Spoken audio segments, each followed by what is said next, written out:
C'était bien la soirée hier? Ah oui.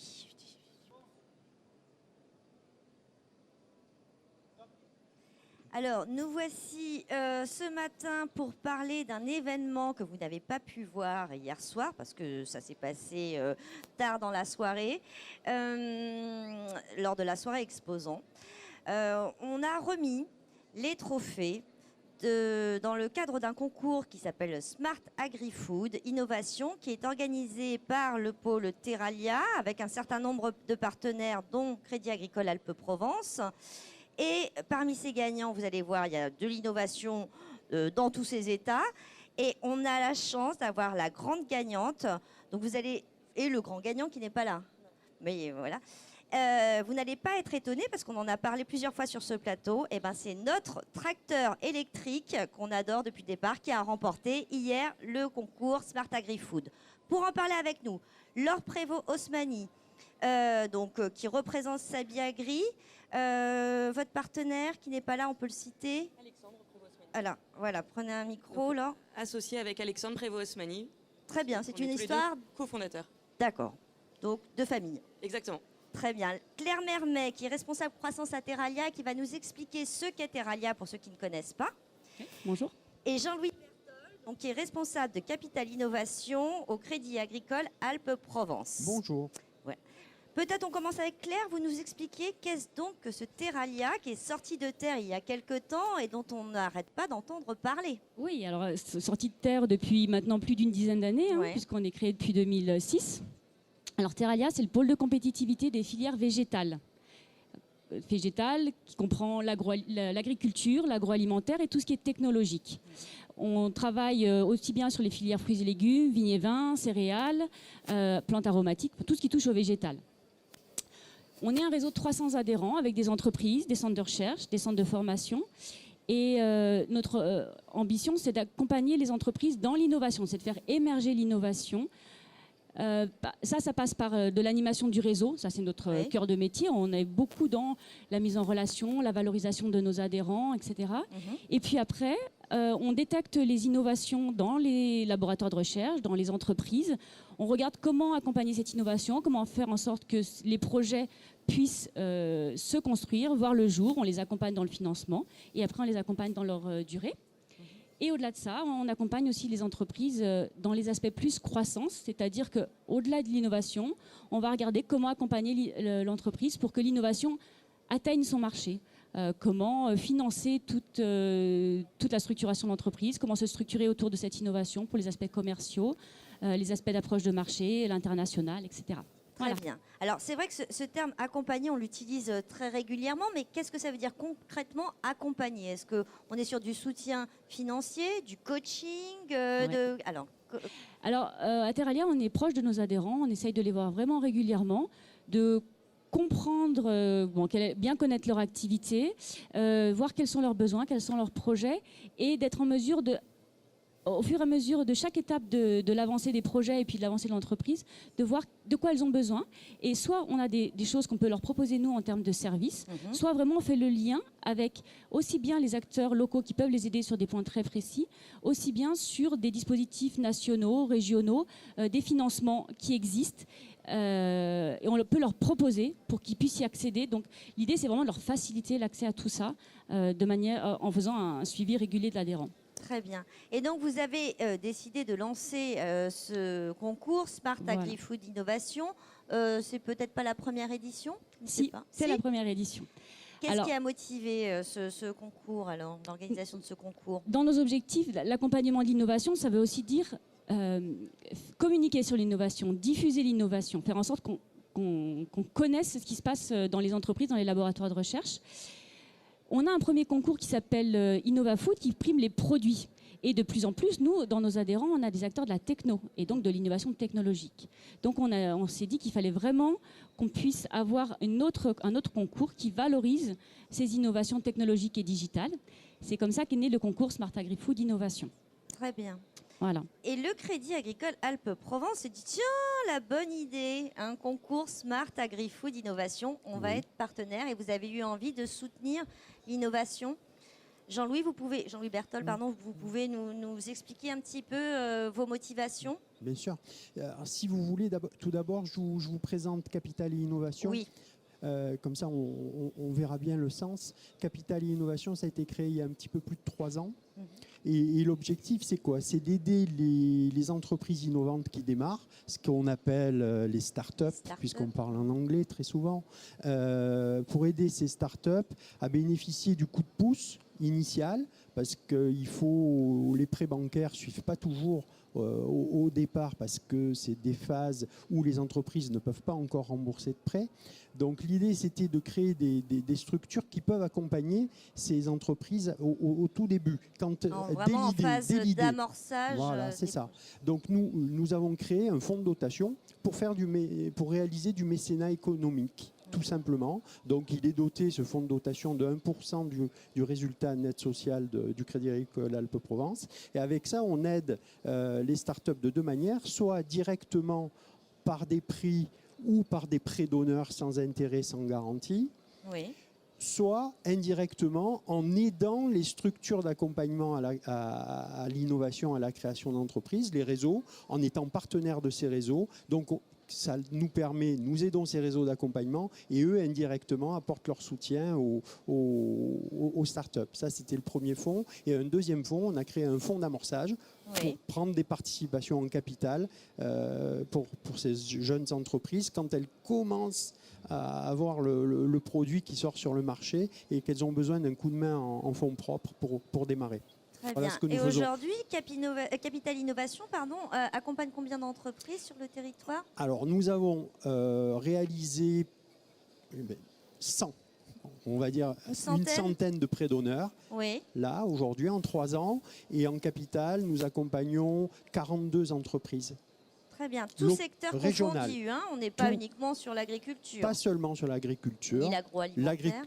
Il peut y avoir de l'agriculture, l'agroalimentaire, et les biotech, etc., etc. Toutes les activités de notre territoire. Nous n'intervenons que sur le Vaucluse, les Bouches-du-Rhône et les Hautes-Alpes. Oui, vos 3 départements. Donc, est-ce que ce territoire est un territoire riche d'innovation? Ah oui, il est très... Ne serait-ce qu'il y a un élément, puisque Claire est chez Terralia, c'est un pôle de compétitivité. Simplement, quand on regarde le nombre de pôles de compétitivité de notre région, c'est la région où il y a le plus de pôles de compétitivité. Donc, c'est bien la preuve qu'il y a un terroir riche en innovation.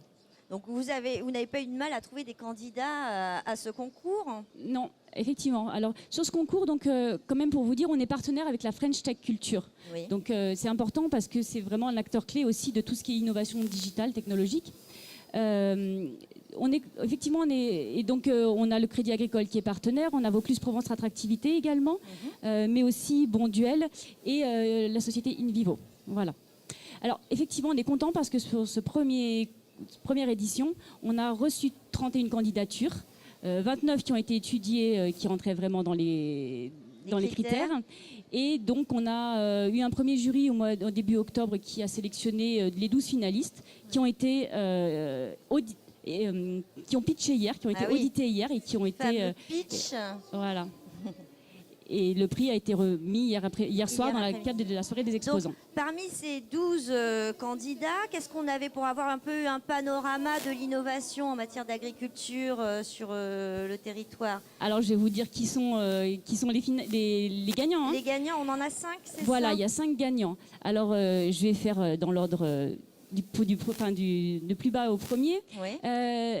Le prix qui a été remis par InVivo a été remis à la société M2I Biocontrôle. C'est une société qui fabrique et commercialise des phéromones pour la protection des cultures.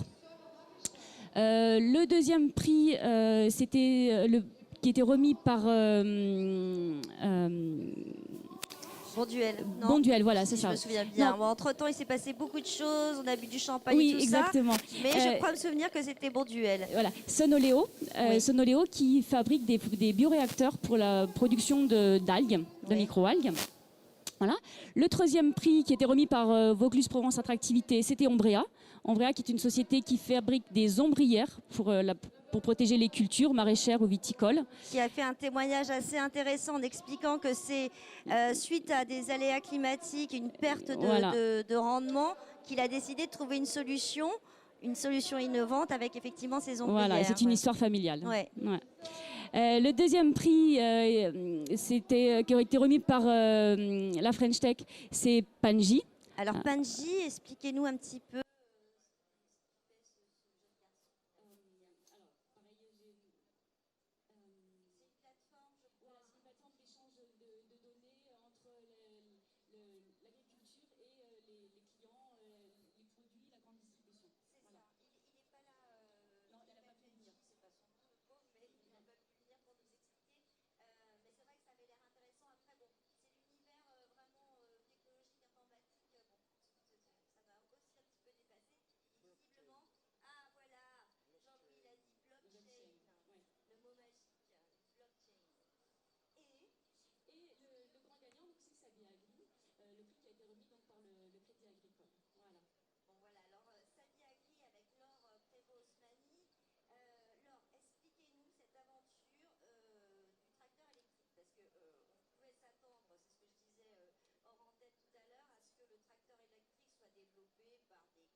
L'automobile ou de l'outillage agricole.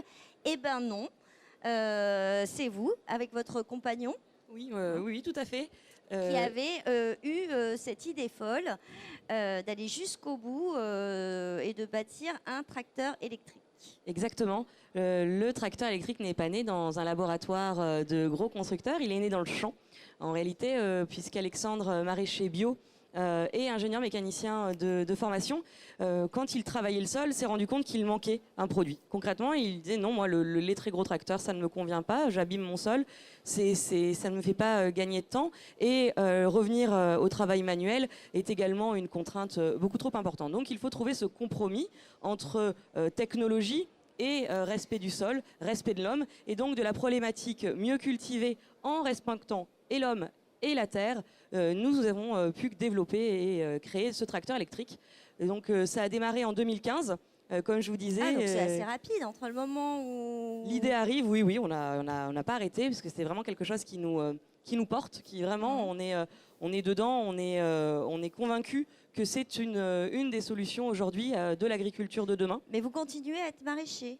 Alors justement, jusqu'à cette année, nous avions encore nos terres dans le Puy-de-Dôme, juste en bas à Gerza, en pleine Limagne. Aujourd'hui, notre projet de tracteur électrique prend de l'ampleur, donc nous avons dû faire un choix. Aujourd'hui, nous sommes uniquement constructeurs, mais nous allons, un petit aperçu, nous sommes en train de construire l'usine de l'avenir, puisque nous avons en pleine Limagne notre usine qui sort de terre pour cet automne, et où nous réservons une grosse parcelle en fait de zones de culture. Donc nous aurons tout autour de notre usine plein de champs de démos et de tests de R&D. Donc ça, c'était pour nous quelque chose de très important, puisque cette double ADN industriel et agricole pour nous est fondamentale, et nous ne comptions pas y renoncer en n'étant plus qu'industriels. Ouais. Alors ce tracteur électrique, on a des images qui circulent un peu partout sur les réseaux parce qu'il a séduit beaucoup de monde.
dit, en plus on n'a aucun, Ah, on j'aurais cache rien. dû, C'est pas grave, 30 000 euros.